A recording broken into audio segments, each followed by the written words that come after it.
వెళ్ళలా. మనం పాకిస్తాన్ ఆక్యుపైడ్ కాశ్మీర్లోనే ఉన్నటువంటి ఈ యొక్క ఉగ్రవాద శిబిరాలనే మనం ధ్వంసం చేశాం కానీ పాకిస్తాన్ బోర్డర్ దాటి లేకపోతే పాకిస్తాన్ అవతల ఏదైతే పిఓకే అవతల ఉన్నటువంటి పాకిస్తాన్తో మన భారతదేశం నుంచి విడిపోయినటువంటి పాకిస్తాన్ పైకి ఇంకా వెళ్ళలేదు. అటువైపు వెళ్తే మాత్రం ఇంకా అది పూర్తి స్థాయి యుద్ధం మన రెండు దేశాల మధ్య వచ్చినట్టే చెప్పొచ్చు.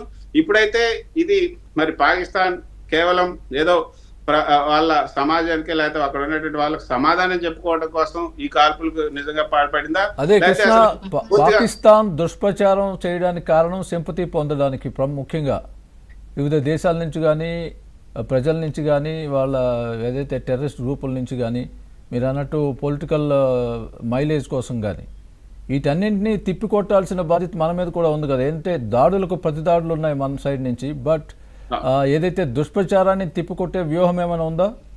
ఖచ్చితంగా వీటికి సంబంధించినటువంటి ఒక ప్రత్యేకమైన వింగ్ కూడా మన దగ్గర ఉంది. దానికి సంబంధించినటువంటి అదేవిధంగా ఇతర ఇంటెలిజెన్సీ విభాగాలు ఇవన్నీ కూడా దానిపైనే ఉన్నాయి. నిజానికి ఈ 9 ఏదైతే ఈ ఆపరేషన్ సింధూర్లో భాగంగా 9 ఉగ్రవాద శిబిరాలని పేల్చేశారో ఆ ఉగ్రవాద శిబిరాలకు సంబంధించినటువంటి ఇన్ఫర్మేషన్ ఇచ్చింది కూడా డిపార్ట్మెంట్ వాళ్ళే.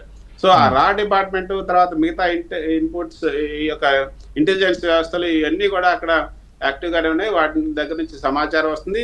ఖచ్చితంగా పాకిస్తాన్దే ఈ తప్పు. పాకిస్తాన్ అందరికీ తెలిసినట్టు ఇదంటే ఇది ఒక విధంగా చెప్పాలంటే స్వామి ఇది ఓపెన్ సీక్రెట్. పాకిస్తాన్ ఏమి ఒక క్లీన్ ఇమేజ్ ఉన్నటువంటి దేశం ఏమి కాదు. కాబట్టి వాళ్ళు ప్రత్యేకంగా నిరూపించాల్సినటువంటి అవసరం కూడా ఎవరికి లేదు. అటు అమెరికా కానీ లేకపోతే ఇతర సంపన్న దేశాలు కానీ లేకపోతే రష్యా కానీ వీళ్ళంతా కూడా రష్యా మే 9th ఏదైతే ఉందో అక్కడ విక్టరీ డే జరగబోతుంది. అక్కడ ఇంతకుముందు నాజీ జర్మనీ పైన యుద్ధాన్ని గెలిచినటువంటి సోవియట్ యూనియన్ యుద్ధం గెలిచింది. అది 80వ విక్టరీ డే జరుపుకోబోతుంది రేపు.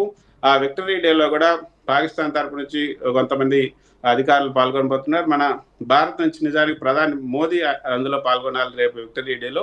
కానీ ఇప్పుడున్నటువంటి ఈ ఉద్రిక్త వాతావరణంలో ఆయన వెళ్లకుండా రాజ్నాథ్ సింగ్ పంపిద్దాం అంటున్నారు. మరి రాజ్నాథ్ సింగ్ కూడా రేపు వెళ్తారో లేదో చూడాల్సి ఉంటుంది. ఇప్పటికైతే ఆయన పర్యటన అయితే లేదు. కొంతమంది అధికారులను మాత్రం పంపించే అవకాశం. సో ఈ విధంగా ఏ దేశాలు కూడా పాకిస్తాన్ చెప్పే మాయ మాటలు లేకపోతే కల్లబల్లి మాటలు నమ్మడానికి సిద్ధంగా లేదు. యునైటెడ్ నేషన్స్ సెక్యూరిటీ కౌన్సిల్లో కూడా ఈ పెహల్గామ్కి సంబంధించిన అంశాన్ని క్లోజ్డ్ డోర్ మీటింగ్ లో పెట్టి చర్చించాలి.